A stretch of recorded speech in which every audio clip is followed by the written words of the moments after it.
terhitung jumlahnya ingin datang ke sini untuk melihat apa yang sedang terjadi, tapi hampir semuanya mati dengan penyesalan. Puluhan ribu gunung berdiri berdampingan, membentuk sebuah lembah. Setiap puncak kepala naga membuka mulutnya dan mencurahkan air terjun yang berwarna-warni.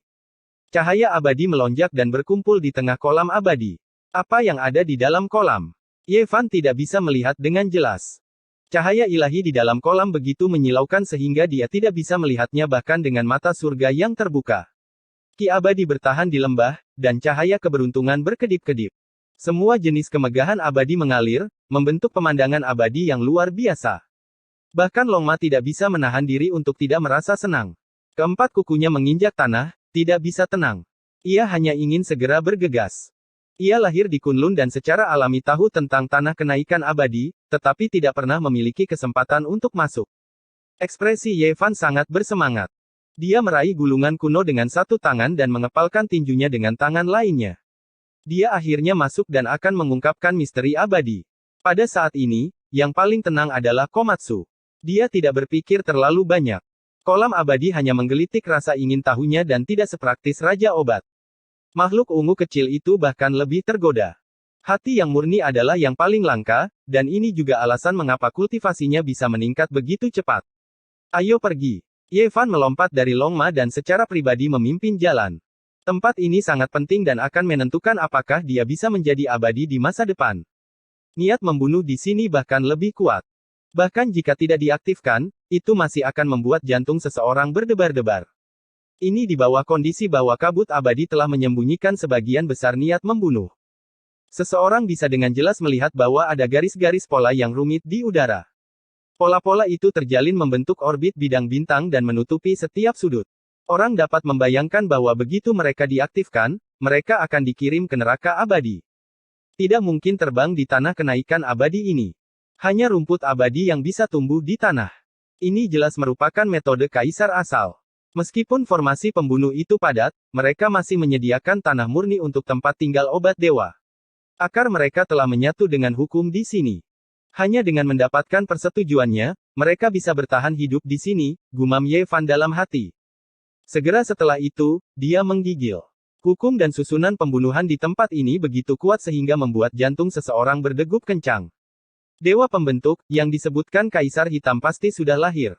Itu benar, itu pasti dia. Pupil matanya dengan cepat menyusut, dan dia menjadi lebih yakin setelah melihat lebih dekat. Hanya dengan membawa harta abadi ini, seseorang bisa memasuki formasi. Ini bukan lagi hanya peta jalan yang aman, ini juga telah menjadi semacam kenang-kenangan. Jika tidak, bahkan jika seseorang memahami operasi dan tata letak formasi, kemungkinan besar mereka akan mati. Metode para kaisar kuno memang tidak dapat diprediksi. Mereka bisa mengubah formasi menjadi roh yang hidup, dan formasi itu sendiri bisa berubah dengan bebas. Kaisar Hitam telah mengatakan bahwa ini adalah ranah tertinggi dari pola dan formasi Dao. Kelahiran seorang dewa dalam formasi tersebut hanyalah sebuah pertunjukan yang menantang surga dari para kaisar kuno. Itu setara dengan kelanjutan hidup mereka. Medan di lembah itu tidak rata, dan tidak ada setitik debu pun. Ada ladang obat seperti batu giok di mana-mana. Orang-orang saat itu telah meramalkan bahwa tempat ini pasti akan melahirkan obat-obatan yang berharga, dan bahkan obat-obatan ilahi yang abadi, yang akan membuat kolam surgawi menjadi lebih suci. Di antara obat-obatan kuno ini, Ye Fan telah menemukan entah berapa banyak tangkai obat raja. Hatinya bergetar hebat. Jika semua ini disatukan, mereka akan menjadi lebih berharga daripada obat-obatan dewa. Sayangnya, dia hanya bisa iri. Selain dari mereka yang dia temui di jalan, dia tidak bisa bertindak gegabah bahkan jika yang lain berada tepat di depannya dan dalam jangkauannya. Jika tidak, dia pasti akan mengalami bencana besar. Longma menelan dan memuntahkan cahaya abadi. Matanya hampir keluar, dan Komatsu juga tidak bisa bergerak. Dari waktu ke waktu, seorang raja obat akan muncul, dan dia bisa mendapatkannya hanya dengan membungkuk. Ini adalah godaan yang besar. Itu seperti buah iblis yang dipoles dari batu akik merah. Itu berkilau, dan aromanya menyerbu ke dalam hidung. Itu seperti anggrek abadi yang diukir dari batu giok. Warnanya hijau zamrud dan lembut, dan seluruh tubuhnya tembus cahaya. Aromanya menyerang indera. Tanaman awan yang terjalin dengan awan hijau beraneka warna berkabut, dan aromanya merembes ke dalam hati. Ada banyak sekali jenis obat-obatan kuno dengan kualitas yang berbeda. Seolah-olah mereka secara tidak sengaja menerobos masuk ke dalam taman obat abadi. Ada harta karun berharga di mana-mana. Setiap tangkai obat kuno dipenuhi dengan warna-warna cemerlang, menyilaukan dan mempesona. Bahkan ada lebih banyak lagi raja obat yang layu dan mati yang telah kehilangan kilaunya dan runtuh di tanah. Esensi spiritual yang mereka lepaskan menyuburkan tempat ini. Tidak diketahui berapa generasi anggrek dewa anggur abadi telah ada di sini. Raja-raja obat saat ini semuanya lahir dari benih obat yang sekali lagi bertunas dan berakar. Mereka telah tumbuh subur selama puluhan ribu generasi, layu dan tumbuh subur lagi. Ye Fan dan yang lainnya terus maju. Di jalur yang relatif aman dan berliku ini, Komatsu menggali total 11 batang raja obat. Ini adalah panen yang sangat luar biasa. Jika berita ini tersebar, pasti akan membuat semua orang tercengang. Mereka akhirnya dekat dan akan mencapai kolam abadi. Pada saat inilah Ye Fan melihat sebuah pemakaman. Itu sangat aneh. Itu terletak tepat di sisi jalan, memotong formasi di dalam lembah abadi. Dia tidak bisa menahan diri untuk tidak terkejut. Seberapa tinggi kultivasi yang harus dimiliki seseorang untuk berani dengan ceroboh menghancurkan formasi pembunuh kaisar besar yang lahir dengan kehendak seorang dewa dan menciptakan sebuah pemakaman. Metodenya benar-benar menantang surga. Ye Fan membuka tianmunya dan melihat ke dalam kubur. Dia melihat lusinan fragmen yang disatukan untuk membentuk topeng iblis. Itu disertai dengan pakaian berdarah, menyebabkan ekspresinya bergetar. Topeng iblis yang penuh dengan retakan itu tampak menangis namun tidak menangis, tersenyum namun tidak tersenyum. Ada kesedihan di dalam senyuman, dan ada juga senyuman di dalam luka. Itu persis sama dengan tanda pada toples iblis pemakan surga. Itu dia mati di sini. Itu pasti pemuda itu. Setelah berpisah dengan Kaisar Agung yang kejam, mereka tidak pernah bertemu lagi.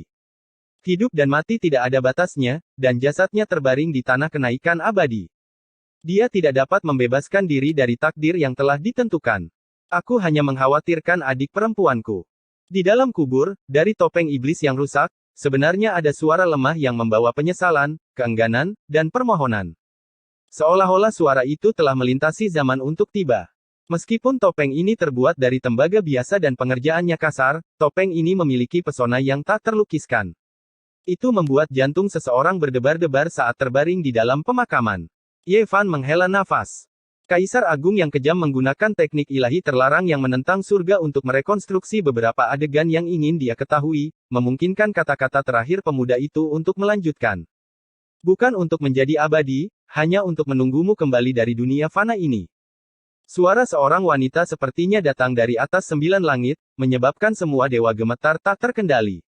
Di langit di atas dan bumi di bawah, hanya dia yang berkuasa, memilih jalan yang tidak dapat dipahami oleh dunia. Tidak ada monumen yang didirikan di depan makam ini, dan tidak ada jejak dao yang bisa dilihat.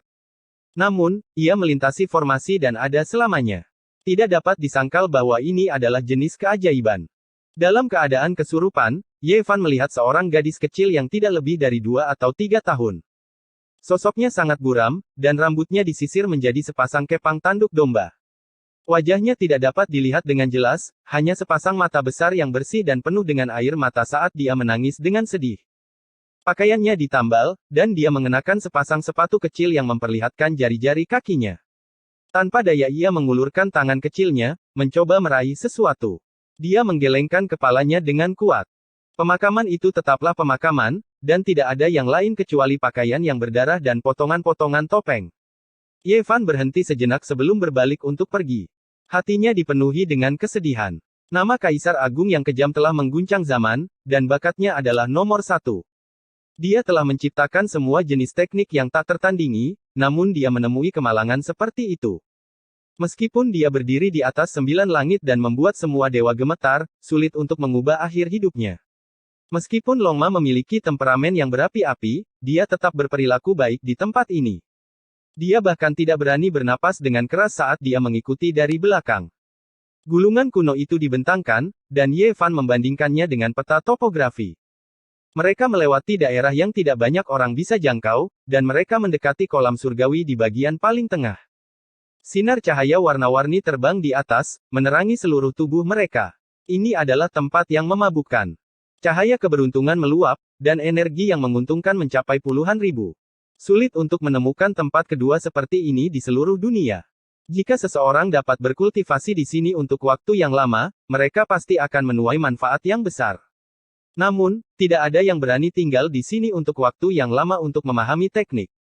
Jika mereka memicu Grid Dao dan memadukannya dengan formasi mantra kuno ini, mereka harus menghadapi konsekuensinya. Wosh!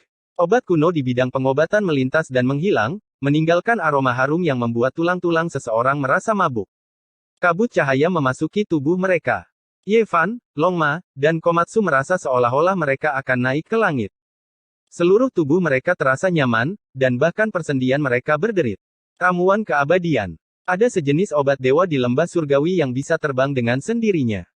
Para dewa yang lahir dari formasi mantra tidak menyakitinya, dan bersembunyi di kejauhan. Ye Fan berseru. Klan Yongseong telah mendapatkan satu, dan sebenarnya ada satu lagi di sini. Namun, tidak mengherankan bahwa tempat di mana makhluk abadi dilahirkan akan menghasilkan obat ilahi seperti itu. Dia teringat kata-kata Polygonum Multiflorum, jadi dia berhenti di sini dan mengirimkan suaranya ke kejauhan. Dia mengatakan bahwa akan ada bencana besar di tempat ini, dan dia bertanya pada obat abadi itu apakah obat itu bersedia pergi bersamanya. Longma memutar matanya ke samping. Bagaimana mungkin seseorang bisa begitu tidak tahu malu? Dia ingin menangkap obat abadi, namun dia bertindak begitu sombong, seolah-olah itu untuk kebaikannya sendiri. Namun, berlawanan dengan harapan Longma, obat dewa itu benar-benar merespons secara positif. Ia menggunakan indera ilahi yang lemah untuk mengirimkan pesan, memberitahu Ye Fan bahwa jika dia menghilangkan harapan untuk menjadi abadi, bencana di sini akan terselesaikan dengan sendirinya. Namun, jika dia tidak bisa mengambilnya, maka bencana itu akan pergi bersamanya. Cahaya warna-warni mengalir, dan kabut memenuhi udara. Ye Fan tidak bisa berkata-kata. Dia tidak melihat tubuh sebenarnya dari obat ilahi, dan jelas bahwa dia harus membuat pilihan di antara keduanya. Dia benar-benar tidak tahu apa yang harus dilakukan dengan obat abadi. Ye Fan hanya bisa memilih untuk melanjutkan perjalanannya. Meskipun obat abadi sulit ditemukan di dunia ini, dan bintang purba yang memiliki kehidupan bahkan mungkin tidak menghasilkannya, bukan tidak mungkin untuk menemukannya. Selain itu, harapan untuk menjadi abadi adalah satu-satunya sejak zaman kuno. Sisa perjalanan selanjutnya berjalan lancar, dan mereka berjalan sampai ke kolam surgawi. Sepanjang perjalanan, Komatsu menggali total 17 obat raja. Jika berita ini disebarkan ke wilayah bintang manapun, pasti akan sangat mengejutkan dan sulit dipercaya. Ini adalah keajaiban. Ini adalah kolam surgawi yang menumbuhkan harapan untuk menjadi abadi. Suara Ye Fan bergetar. Mereka akhirnya tiba, dan bahkan dia tidak bisa menahan kegembiraannya. Misteri abadi ini akhirnya akan terungkap. Seluruh tubuh Longma diselimuti api. Kepalanya yang besar dengan paksa menabrak Ye Fan, dan dia tidak menginginkan apapun selain melompat ke kolam surgawi. Hanya Komatsu yang sangat tenang. Dia membawa keranjang obat kecil di punggungnya dan berdiri di sisi Ye Fan, dengan rasa ingin tahu mengukurnya. Ini. Ye Fan terkejut. Dia dengan hati-hati mengamati dan menemukan bahwa tanah keabadian ini sebenarnya seperti plasenta. Itu dihancurkan oleh telapak tangan dan berubah menjadi kolam. Siapa yang melakukan ini? Ekspresinya segera berubah. Mungkinkah harapan untuk menjadi abadi telah diambil oleh seseorang, atau mungkin dihancurkan? Namun, itu tidak benar. Barusan, obat dewa telah mengatakan bahwa harapan untuk menjadi abadi masih ada di sini. Itu dilakukan oleh orang yang kejam. Dia membuka mulutnya dan memuntahkan seteguk energi esensi bawaan. Dia ingin membubarkan ribuan helai cahaya warna-warni yang melesat keluar dari kolam surgawi. Itu karena tempat ini terlalu gemerlap, membuatnya sulit untuk membuka mata. Cahaya abadi itu terbelah. Dia membuka mata surgawi dan menatap ke dalam kolam, dan pikirannya langsung terguncang. Dia melihat sebuah artefak, dan harapan untuk menjadi abadi masih ada di dasar kolam. Chapter 1012 Guangu. Kolam abadi itu memiliki panjang sekitar 10 kaki dan lebar setengah kaki. Tidak diketahui terbuat dari bahan apa, tetapi cahaya warna-warni bersinar dari dalam.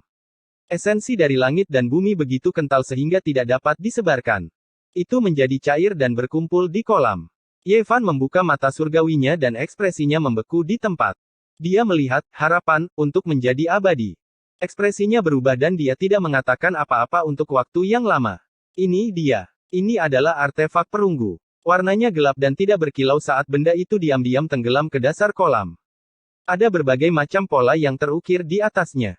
Ada burung, binatang buas, ikan, serangga, matahari, bulan, dan bintang, tapi semuanya buram.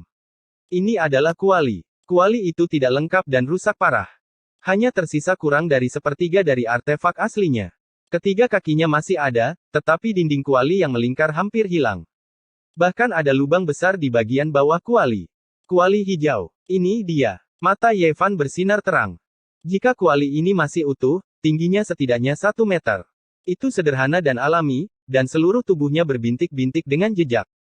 Itu terbuat dari bahan yang sama dengan 2 keping tembaga hijau yang ada di tubuhnya. Yevan tertegun untuk waktu yang lama. Bukannya dia tidak memikirkan kemungkinan ini. Sebelum memasuki tanah kenaikan abadi, dia telah berspekulasi tentang hal itu dan memikirkan segala macam kemungkinan. Tetapi ketika dia melihatnya dengan matanya sendiri, dia masih tertegun. Harapan untuk menjadi abadi sebenarnya adalah ini. Dia bergumam pada dirinya sendiri, hatinya sangat terkejut. Dia akhirnya melihat tubuh yang sebenarnya. Hal yang membawa harapan banyak orang dari dulu hingga sekarang ada di depannya.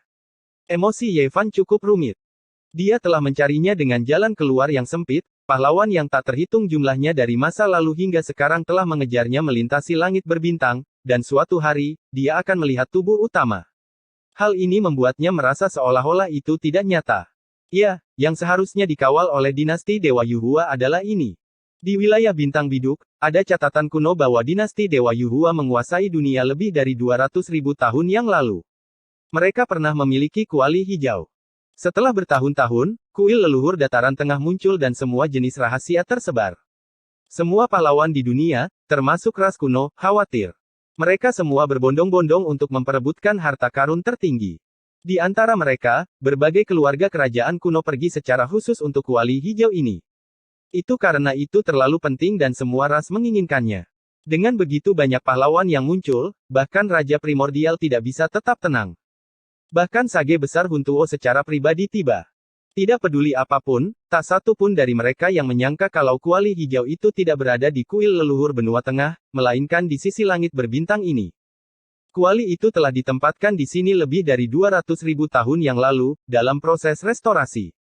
Tidak heran kedua keping tembaga itu bergetar sedikit ketika saya kembali ke bumi beberapa tahun yang lalu, kata Yevan dalam hati. Dia memiliki perasaan yang begitu nyata saat itu. Ketika dia turun dari alam luar, selain melihat banyak gunung yang menjulang tinggi, hal yang paling aneh adalah tembaga hijau itu bergetar, yang membuatnya merasa aneh. Mata Yevan bersinar cerah saat dia menatap dasar kolam abadi. Ini adalah kuali abadi yang telah ada selama puluhan ribu tahun, yang terberat sejak zaman kuno. Nilai sebenarnya tidak bisa diukur. Kesempatan untuk menjadi abadi saja sudah cukup untuk membuat orang menjadi gila. Bahkan kaisar-kaisar kuno yang agung pun akan mengambil tindakan untuk itu. Begitu berita ini tersiar, langit berbintang yang luas akan sulit untuk tenang. Pertempuran besar akan terjadi karenanya. Tahun-tahun tak berujung, langit berbintang yang tak berujung, berapa banyak kemakmuran dan kemunduran, berapa banyak pembusukan dan kemakmuran, dari satu bintang kuno ke bintang kuno lainnya. Yevan menghela nafas panjang. Semua ini terlalu misterius dan melamun. Sejak zaman kuno, berapa banyak pahlawan yang terlibat dalam hal ini. Ada terlalu banyak rahasia yang tersembunyi di dalamnya, dan itu dipenuhi dengan darah, tulang, dan air mata. Tanah inkubasi abadi ini berasal dari zaman kuno, setidaknya beberapa juta tahun yang lalu. Itu melibatkan Kaisar Primordial dan Kaisar Agung, tetapi bahkan lebih banyak rahasia yang tidak dapat dijelaskan dengan jelas apapun yang terjadi. Yevan merenung. Dia bisa memilah beberapa petunjuk, tetapi jika dia ingin benar-benar melacak kembali ke sumbernya dan memilah berbagai era kuno, itu tidak mungkin. Pada awalnya, itu seharusnya berasal dari Istana Bintang. Era ini sangat kuno, dan seharusnya sebelum era kuno, atau bahkan lebih kuno lagi. Merekalah yang merancang semuanya. Aku tidak tahu apakah ada makhluk abadi di surga kuno, tapi mereka sangat percaya bahwa makhluk abadi bisa dilahirkan dengan cara ini, jadi mereka membuat cetak biru yang besar. Surga kuno sangat kuat. Fakta bahwa ia bisa mengendalikan 99 pegunungan naga untuk turun dari satu bintang kuno ke bintang kuno lainnya sudah cukup untuk menjelaskan masalahnya. Ia tidak ragu-ragu untuk menghancurkan banyak sumber kehidupan. Dia menyimpulkan dari hal ini bahwa periode itu sangat makmur, dan para kaisar besar dapat hidup berdampingan dan bertemu. Juga karena hal ini, pengadilan surgawi menjadi yang tertinggi dan kuat. Yevan memiliki alasan untuk percaya bahwa Kaisar Asal dapat menggerakkan matahari, bulan, bintang, dan gunung.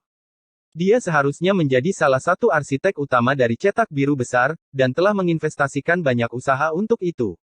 Sayangnya, rencana mereka terlalu lama, dan banyak dari mereka yang tidak sabar menunggu hasilnya.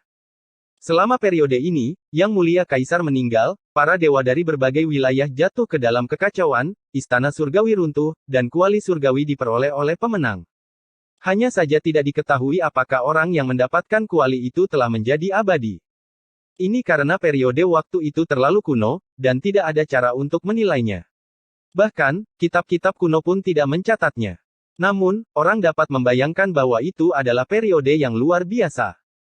Banyak pertempuran yang mengguncang dunia pasti terjadi, dan banyak peristiwa yang luar biasa pasti terjadi.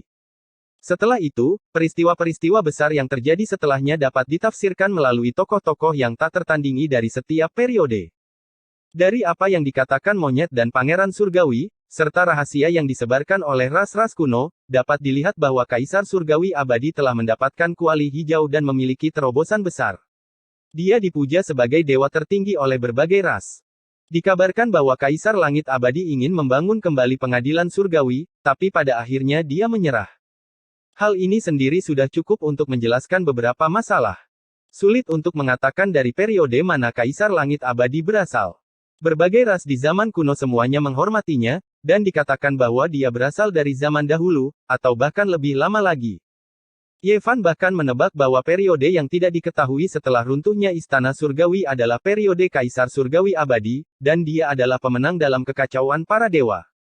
Dia mungkin telah melihat Yang Mulia Kaisar dan merupakan orang yang mendapatkan kuali surgawi setelah kematian Yang Mulia Kaisar. Dari kematian Yang Mulia Kaisar hingga runtuhnya Istana Surgawi, dan kemudian ke periode Kaisar Surgawi Abadi, sulit untuk diverifikasi.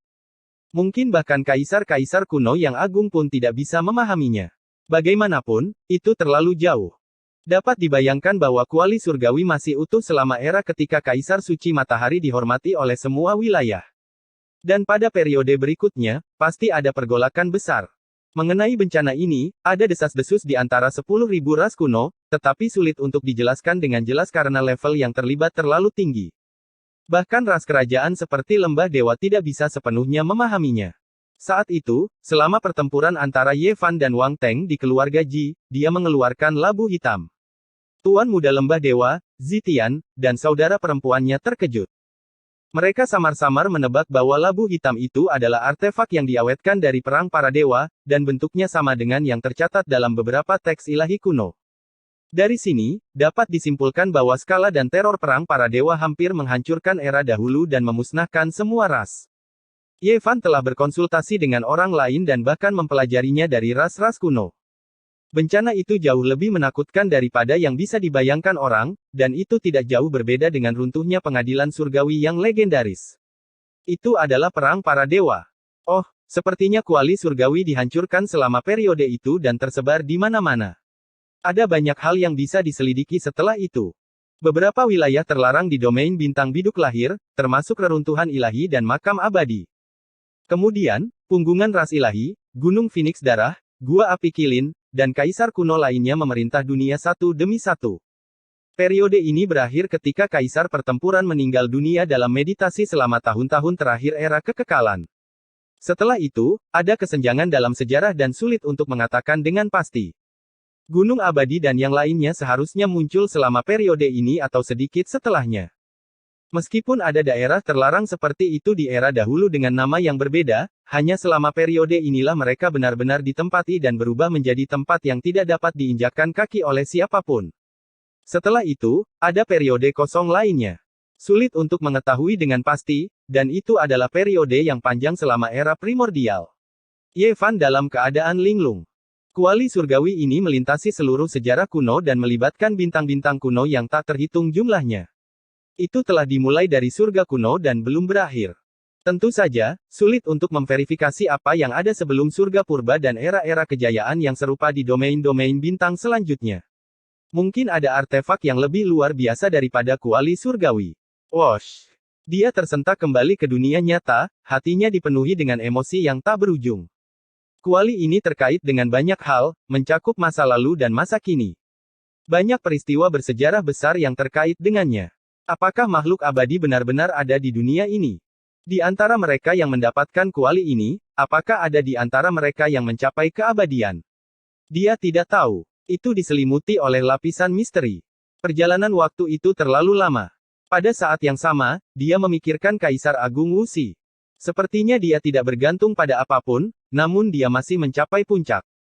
Hanya saja, dia tidak tahu apakah dia naik 80.000 tahun yang lalu, atau jika dia dengan paksa menerobos gerbang besar domain abadi. Longma meminum air suci di kolam abadi dengan suara gudong-gudong.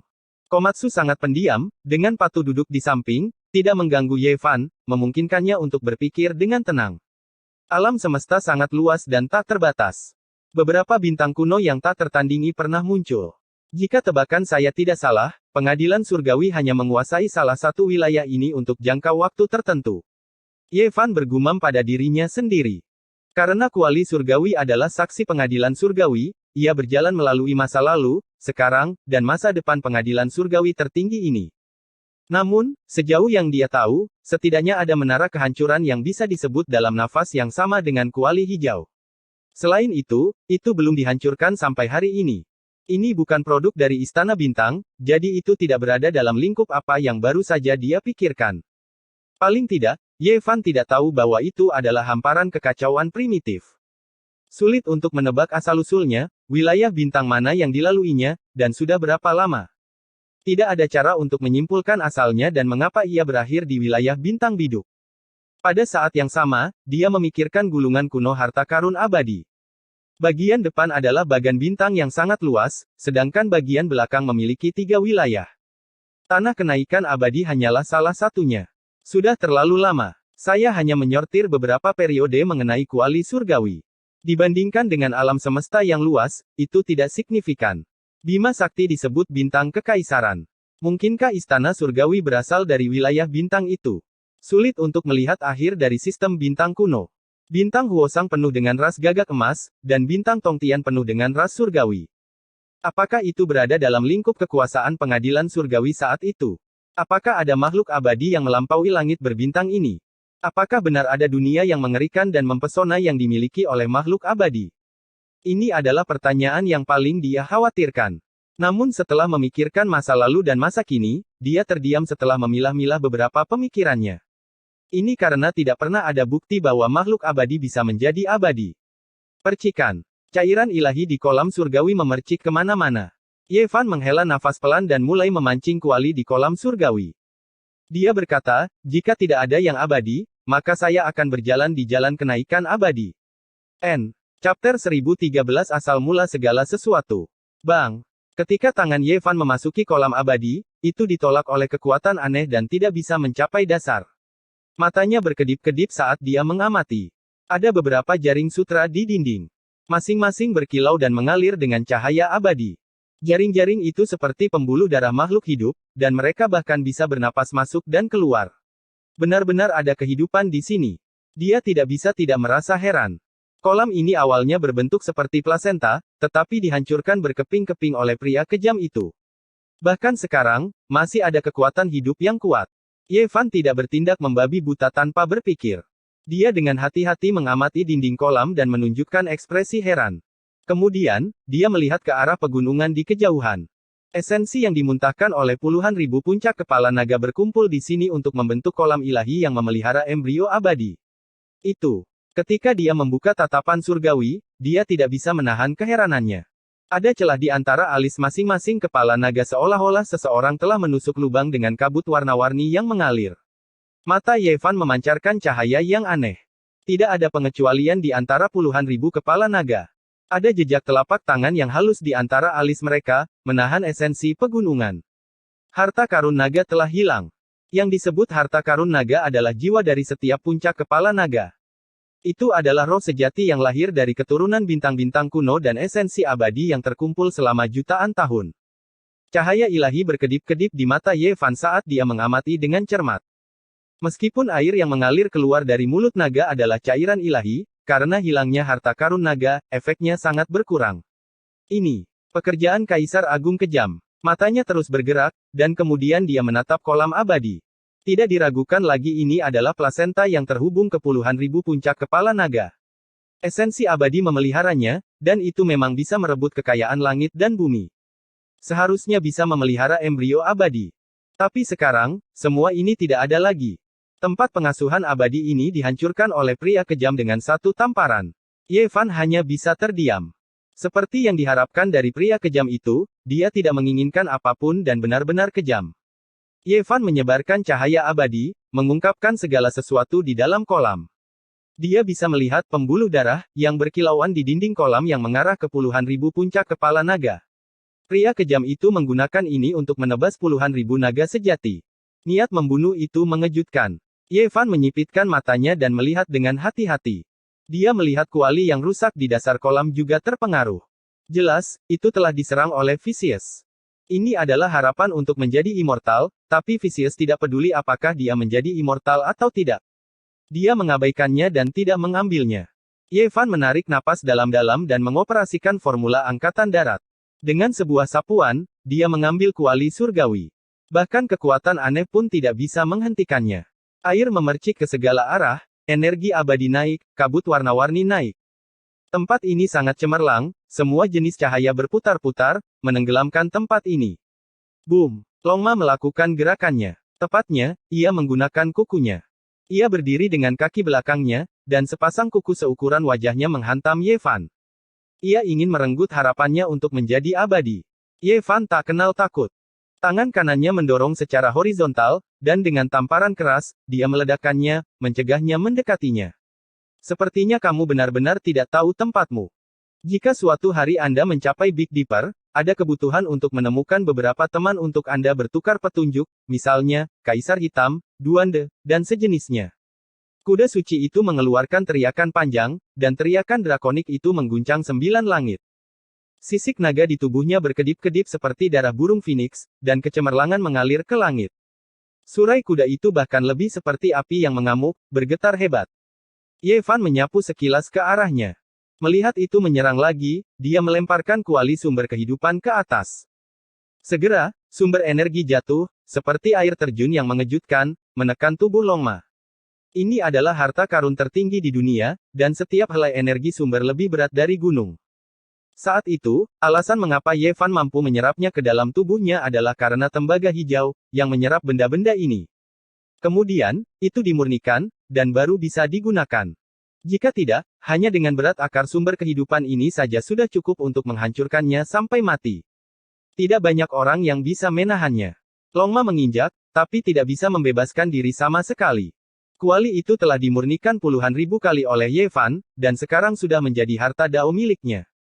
Itu tidak bisa dipatahkan, dan bisa dikatakan sebagai harta karun ilahi di dunia. Komatsu merintih. Baru saja, Longma menyerang Ye Fan, dan itu sangat tidak puas. Ia memutar matanya ke arah Longma, dan dengan paksa melambaikan cangkul kecilnya. Kuali ini rusak parah.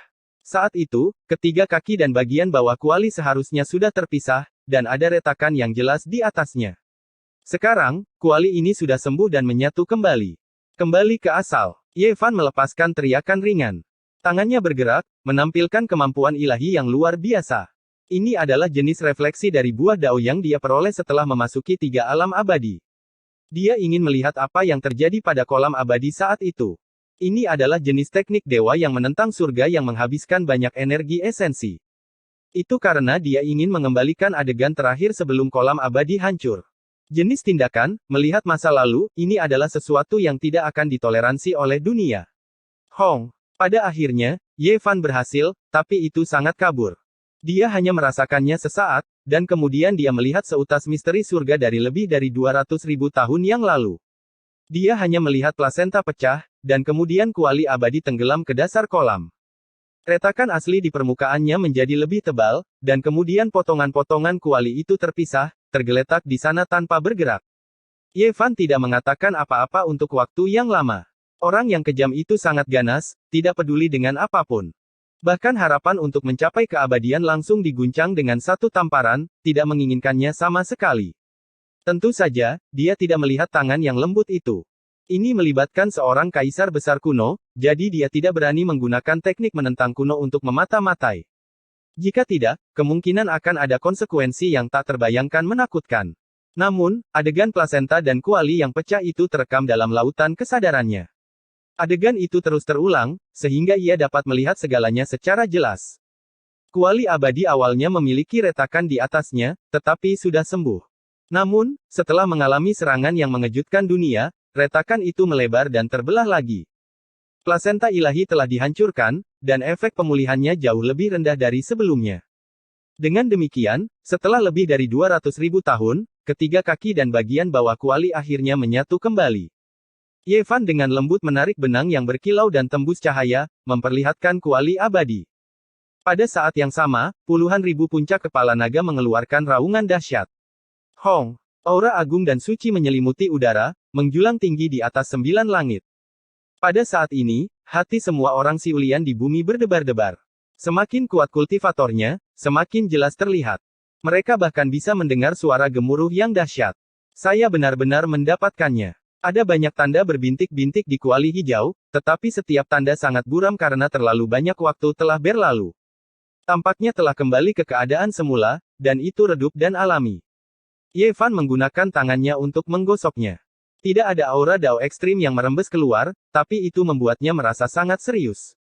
Meskipun rusak, itu masih bisa menyapu semua alam di telapak tangannya.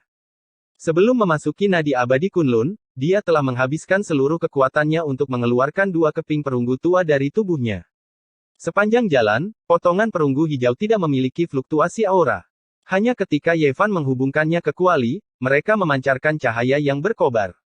Ye Fan terkejut. Potongan perunggu itu berbintik-bintik. Sejak mereka mendapatkannya, mereka seperti orang tua, tidak pernah mengambil inisiatif. Namun, saat ini, mereka mengeluarkan suara gemuruh. Ada sebuah lubang besar di bagian bawah kuali. Setelah 2 keping perunggu ditempatkan, mereka terpasang dengan sempurna. Cahaya abadi mengalir, dan mereka saling menempel. Apakah bisa diperbaiki begitu saja? Ketika kecemerlangan surut dan kuali hijau meredup, Ye Fan menggunakan semua kekuatannya. Kepalanya berlumuran keringat, dan dengan suara K, dia mematahkan 2 keping perunggu tua itu. Mereka tidak benar-benar diperbaiki. Seperti yang diharapkan, itu tidak berhasil. Itu perlu dipelihara di dalam plasenta abadi. Di mana tepatnya rahasia untuk menjadi abadi? Ye Fan membuka mata surgawi dan tidak melewatkan 1 inci pun ruang. Dia melihat bagian dalam dan luar kuali dengan jelas dan jelas. Jejak-jejak kuno di permukaan benar-benar merupakan perubahan waktu. Tidak diketahui berapa banyak waktu yang telah berlalu. Ada bunga, burung, ikan, serangga, matahari, bulan, dan bintang. Bahkan ada penduduk asli dan dewa-dewi kuno. Kuali ini luar biasa. Orang yang menempanya memiliki ambisi yang besar. Sayangnya, dia tidak bisa menunggu sampai saat itu. Ekspresi Ye Fan serius. Jejak yang diukir di kuali itu sangat luar biasa. Awal dunia dan kelahiran semua makhluk hidup dapat ditemukan di atasnya. Ini adalah kuali asal-usul Myriad, dan semuanya bisa terkandung di dalamnya. Dia menatap penduduk asli kuno tanpa berkedip. Dia ingin melihat melalui mereka dan bergumam dalam hati, mungkinkah ada rahasia untuk menjadi abadi?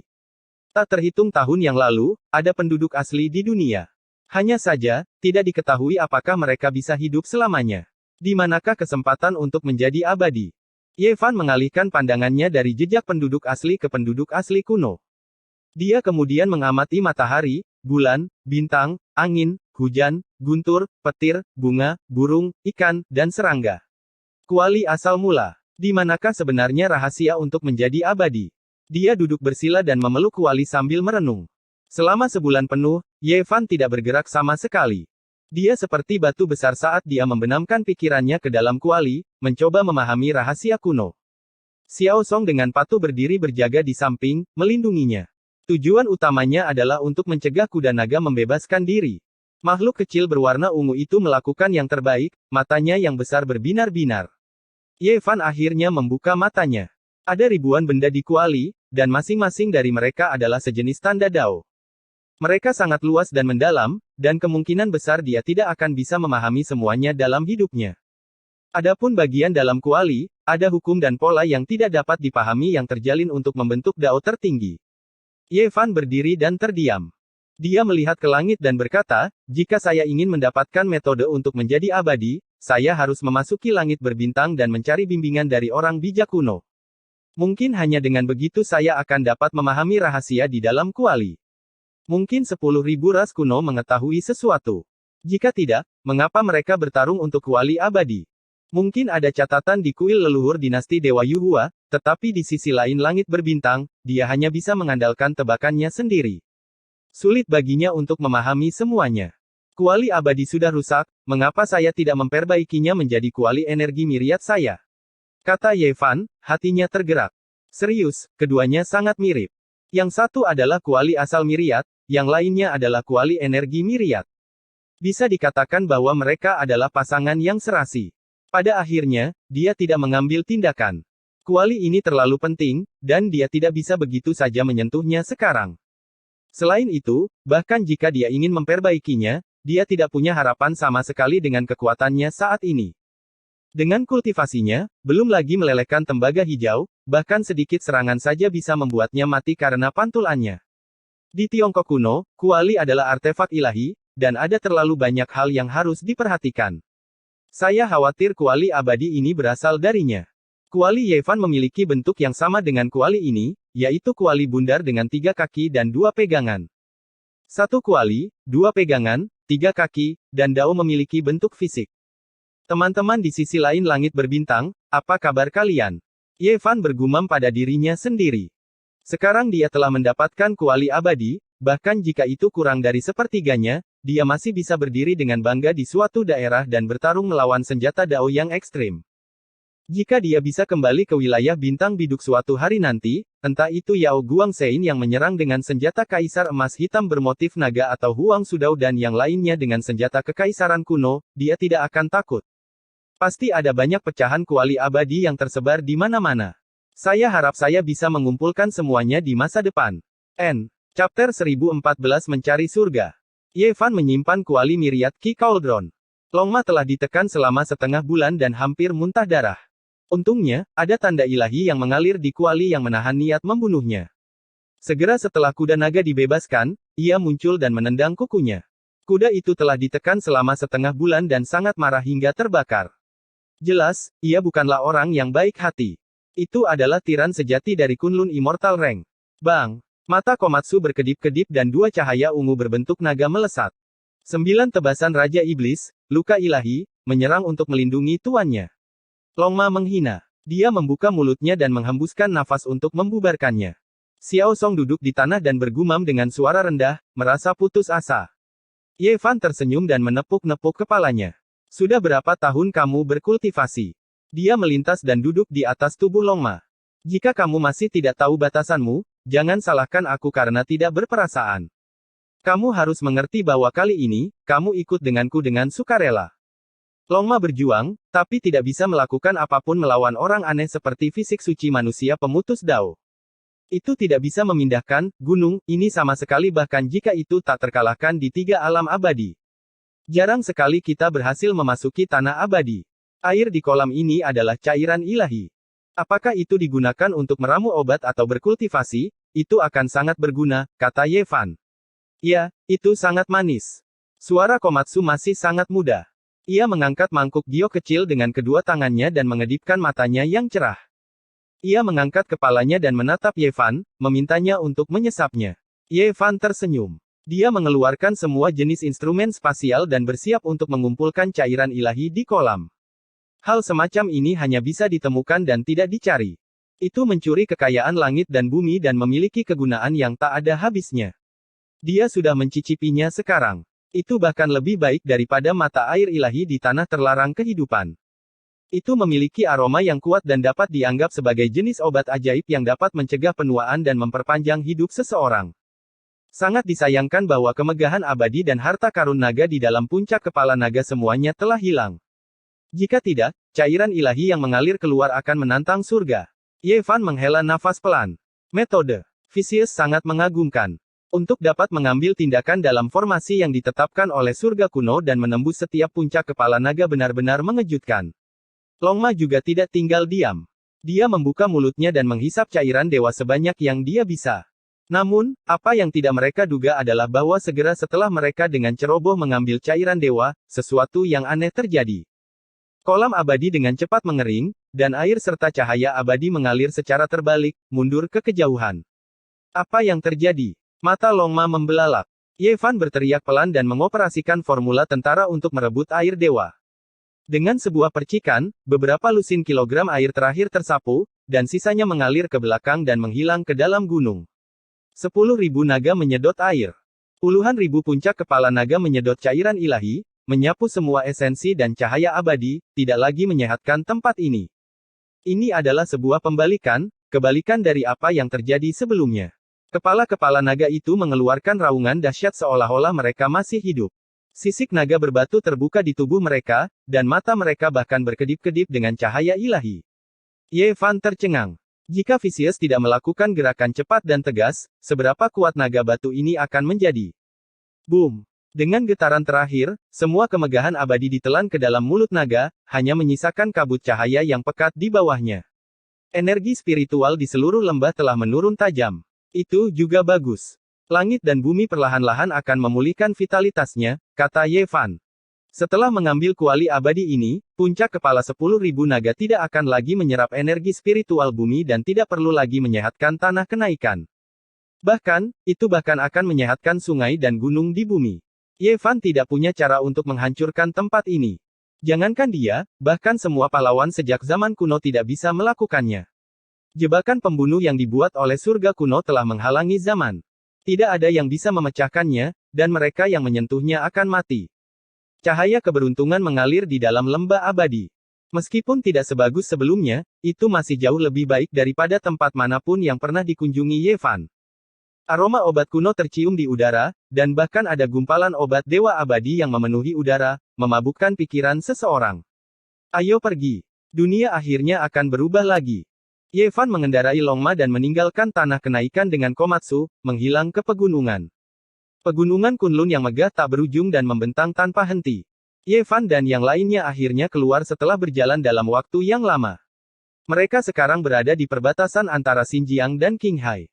Langit biru dan awan putih terasa seperti ilusi.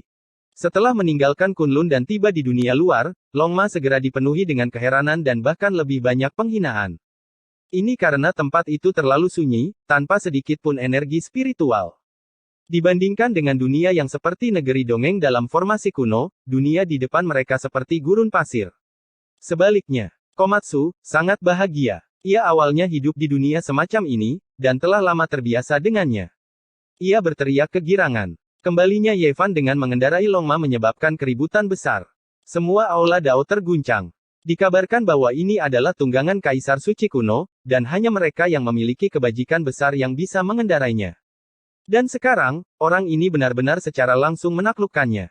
Hal ini membuat semua orang terdiam dan keluh. Ini adalah Longma murni, dan bukan keturunan darah campuran. Sejak zaman kuno, hanya sedikit dari mereka yang lahir. Itu adalah binatang suci yang beruntung yang lahir dari langit dan bumi. Guru Tao kecil Zhang Qingyang memberi hormat. Gunung pendek tanpa nama ini tidak banyak berubah. Masih ada beberapa pondok jerami dan ladang obat. Ye Fan duduk bersila di atas batu biru. Dia melihat bahwa muridnya ini benar-benar terluka parah. Apa yang terjadi? Saat ini, di dunia ini, masih ada orang yang berani menggertak muridnya. Beberapa tahun yang lalu, dia memasuki kota suci Yerusalem seorang diri, dan kemudian membunuh dengan cara membunuh ke Vatikan. Dia telah lama mengguncang dunia. Untungnya, Anda kembali saat ini dengan Longma. Jika tidak, khotbah saya di pengadilan surgawi mungkin akan sangat terpengaruh, kata Zhang Qingyang. Beberapa hari yang lalu, seseorang memasuki aula Dao di Istana Bintang. Kata-katanya sangat tidak sopan, dan dia membakar patung Kaisar Surgawi di tempat, melukai Zhang Qingyang secara serius. Hal ini memiliki dampak yang sangat besar. Tentu saja, guru Tao kecil dari pengadilan surgawi terluka. Ini tentu saja merupakan masalah besar. Orang itu mengatakan bahwa pengadilan surgawi tidak mengetahui luasnya langit dan bumi. Bagaimana mungkin mereka berani mendirikan agama atas nama ini? Mereka harus bubar sesegera mungkin, atau mereka akan dimusnahkan. Ye Fan secara alami tahu bahwa ada banyak orang aneh di dunia.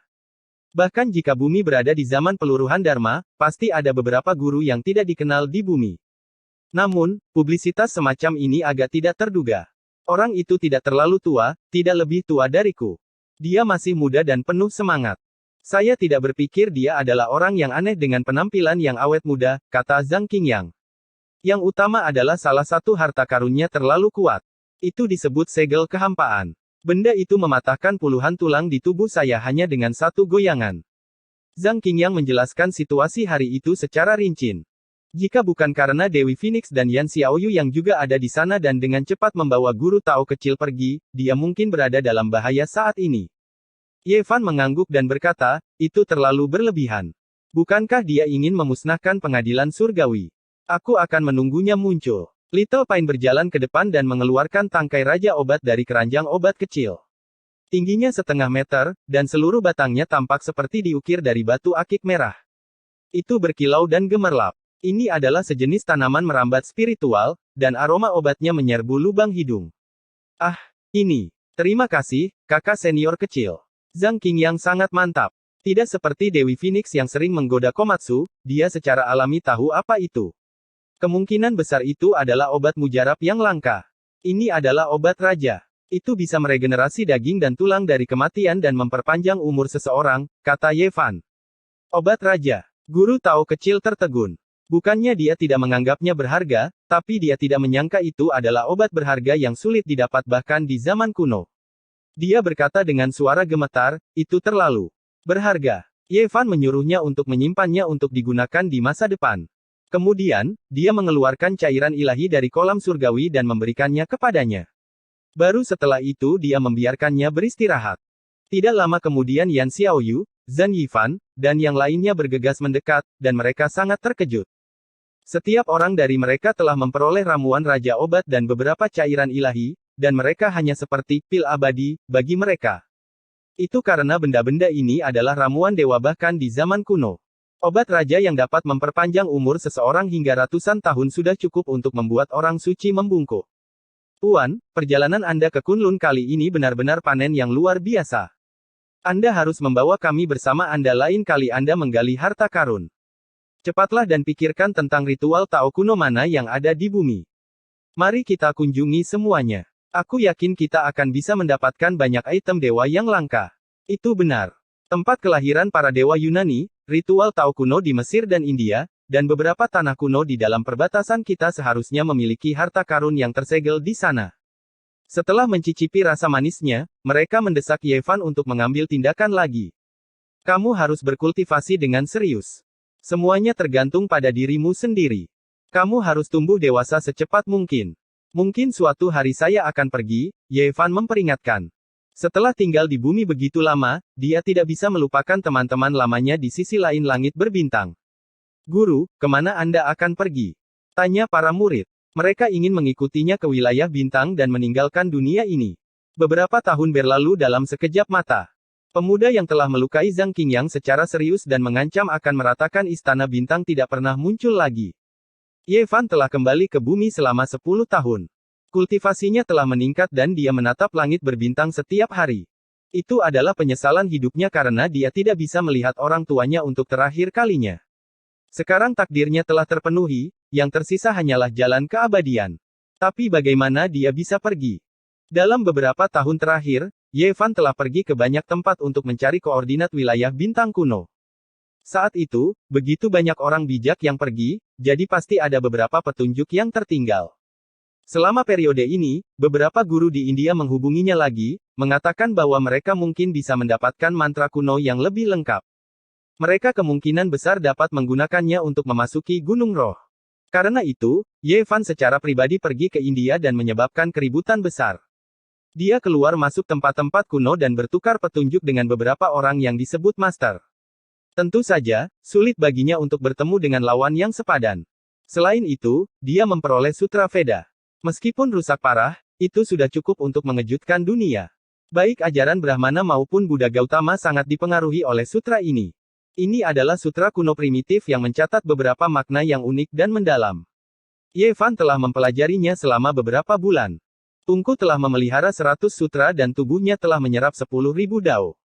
Dia menggunakan ini untuk memelihara dan memupuk dao launya sendiri. Pada akhirnya, ia memperoleh banyak mantra di India. Kemudian, dia berangkat dengan beberapa guru dan membawa Komatsu ke Gunung Roh. Hal ini karena dia merasa bahwa mungkin ada altar 5 warna di Gunung Roh di daerah Tibet. Mungkin ada koordinat wilayah bintang biduk utara. Sudah 10 tahun. Aku ingin tahu gelombang seperti apa yang telah terjadi di wilayah bintang biduk utara. Yevan menatap langit berbintang dan bergumam pada dirinya sendiri. Di sisi lain langit berbintang, ada era yang luar biasa di mana para raja berdiri berdampingan dan puluhan ribu ras hidup berdampingan.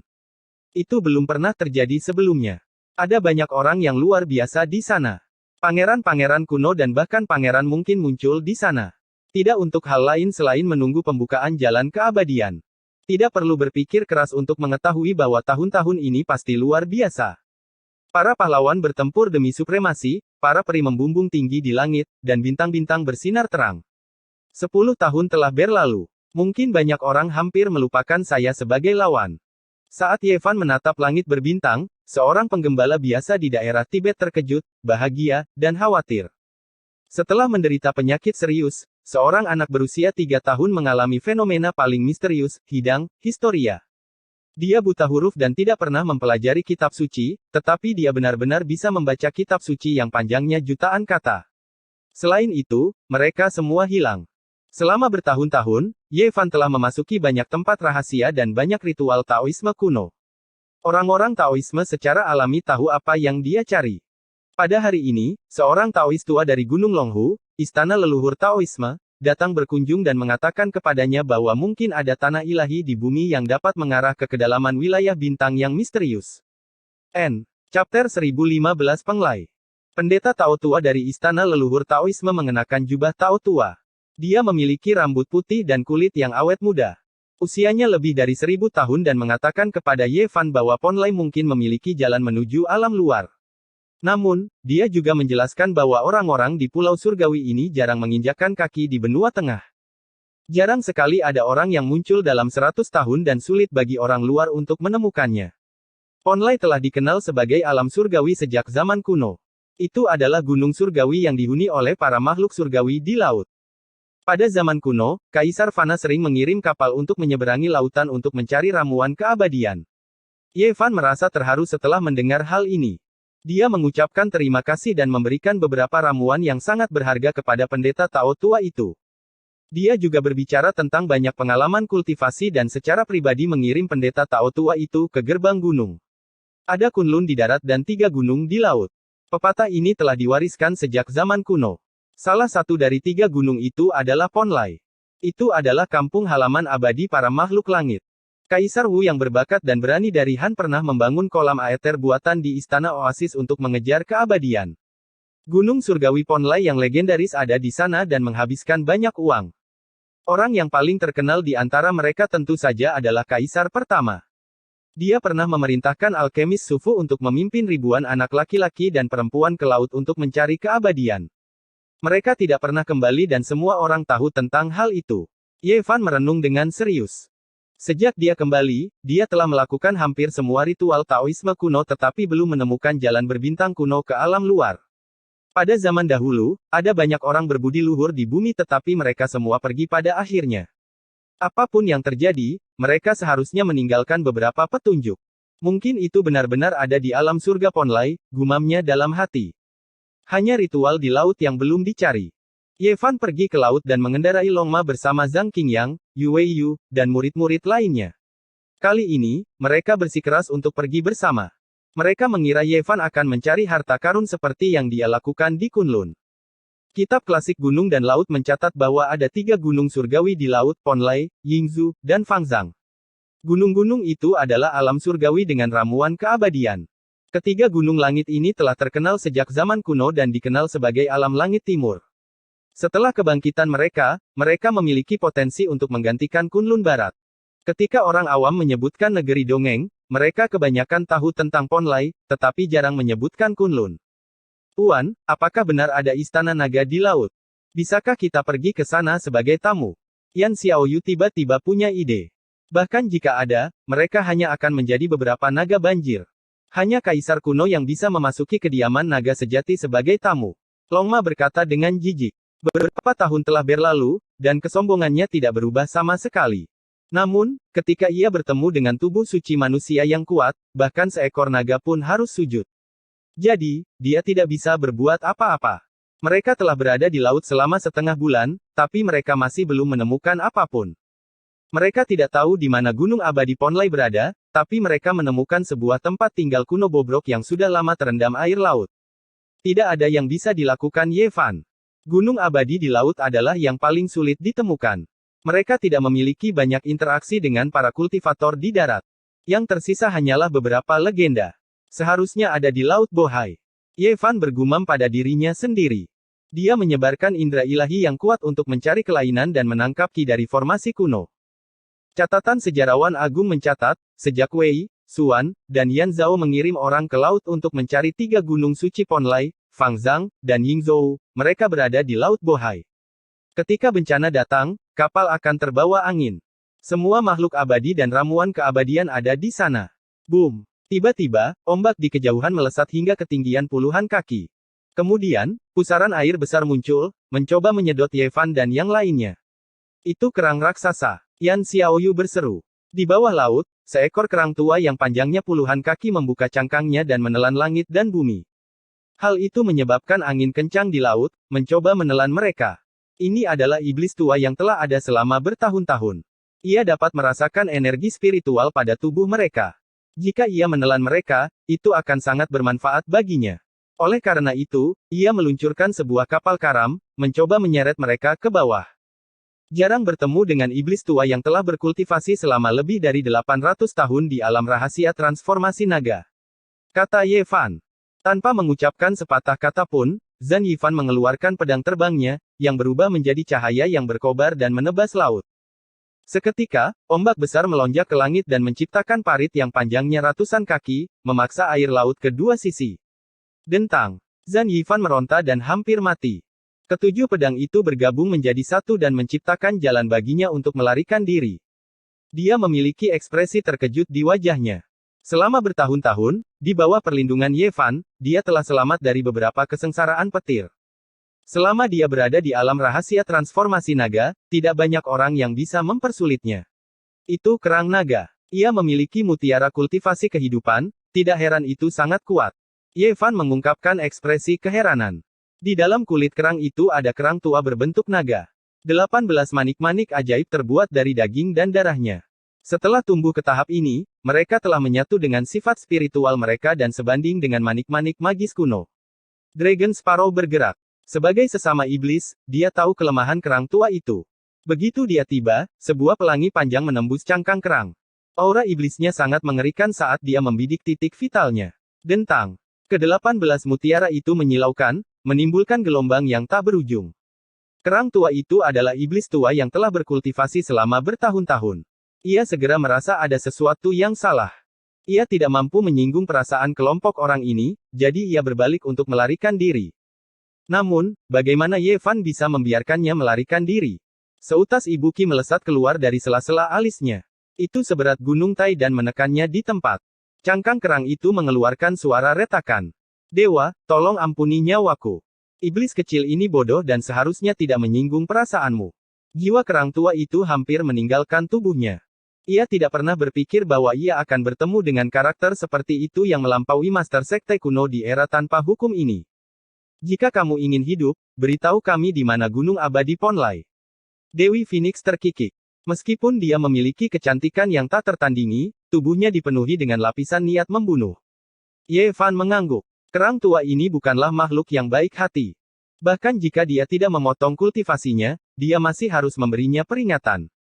Akan lebih baik jika dia bisa mencari tahu di mana alam abadi berada. Aku tidak tahu. 3 gunung abadi di laut terlalu misterius, dan tidak ada cara untuk menemukannya. Jika tidak, kerang tua ini pasti sudah lama pergi ke sana. Kudengar energi di sana melimpah dan tidak pernah mengering sejak zaman kuno. Lalu apa gunanya mempertahankanmu? Daripada terus membawa bencana ke wilayah laut, lebih baik membunuhmu saja. Dewi Phoenix mengungkapkan niat membunuhnya untuk mengintimidasi iblis tua itu. Dewa, tolong ampuni nyawaku. Meskipun saya tidak tahu, saya bisa memberikan beberapa petunjuk. Kerang tua itu memohon belas kasihan. Ini adalah sebuah istana yang dibangun dari semua jenis karang yang indah dan transparan. Ada banyak formasi dan jejak dao yang terukir di sini. Ini adalah istana bawah laut yang sangat kuno. Ada beberapa ikan, udang, dan iblis kecil lainnya berkumpul di sini. Tuan istana adalah roh kuda laut. Dia telah hidup selama 1.500 tahun. Dia adalah salah satu penguasa dunia lautan, dan semua makhluk di 4 lautan harus menghormatinya. Tubuh asli kuda laut tua itu panjangnya beberapa ratus zang. Dia berubah menjadi seorang Taois berambut merah dan menyambut mereka dengan cara yang sangat sopan. Indera spiritualnya tajam dan kuat, sehingga dia bisa merasakan betapa menakutkannya Ye Fan dan Long Ma. Dia merasakan ketakutan yang luar biasa di dalam dirinya. Ye Fan langsung menyatakan niatnya dan bertanya di mana Pon Lai berada. Jika penguasa laut tidak tahu, maka tidak ada yang bisa dia lakukan. Dia hanya bisa mundur. Yang tua ini memang tahu, tapi tempat itu terlalu menakutkan. Ada formasi pembunuh kuno yang diatur di dalam air, dan aku tidak bisa melewatinya bahkan setelah mencoba beberapa kali. Saya tidak bisa memasuki pulau itu. Kuda laut tua itu mengingatkan dengan niat baik. Tidak apa-apa, Tuan Istana, beritahu kami. Ye Fan juga sangat sopan, sambil tersenyum saat dia berbicara dengannya.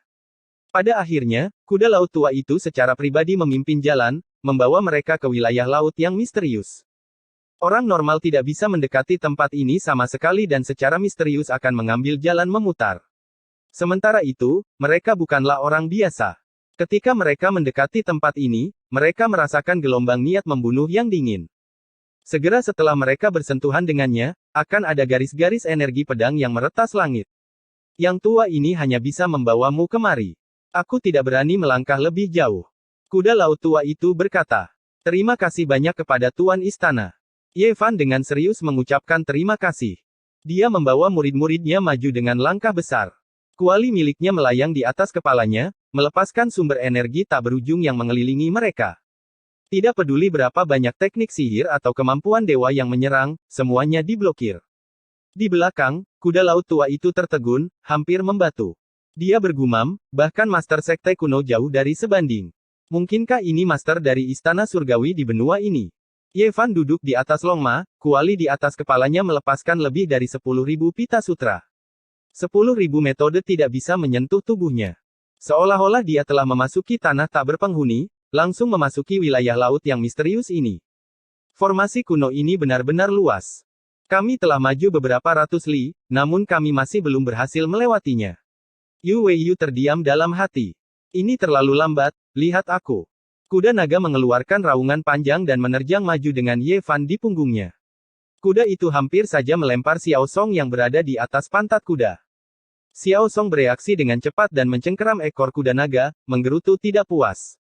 Zhang Qingyang, Yu Weiyu, Zhan Yifan, dan yang lainnya tanpa sadar ditarik oleh cahaya yang berapi-api. Mereka menginjak jalan yang berapi-api seolah-olah ditarik oleh seseorang. Kekuatan magis Long Ma ini benar-benar menantang surga.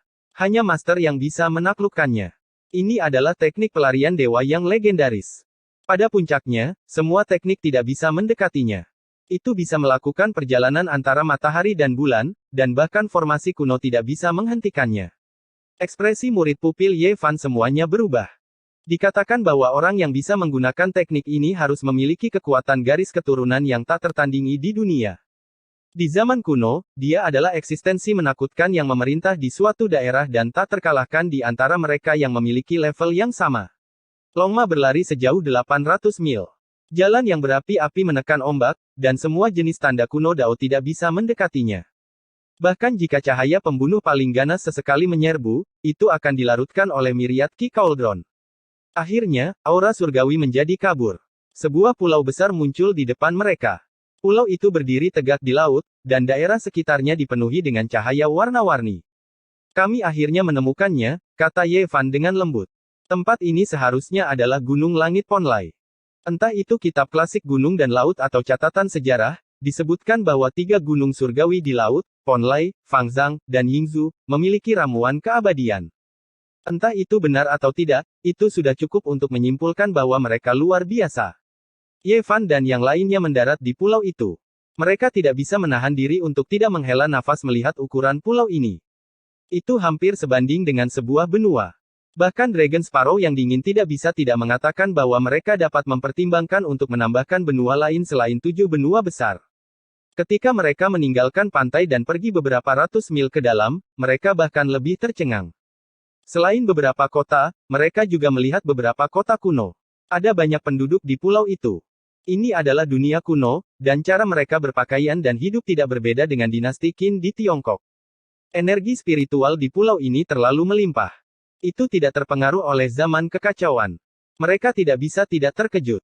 Ye Fan bertanya-tanya dan menemukan bahwa hanya ada satu sekte kultivasi suci di pulau itu.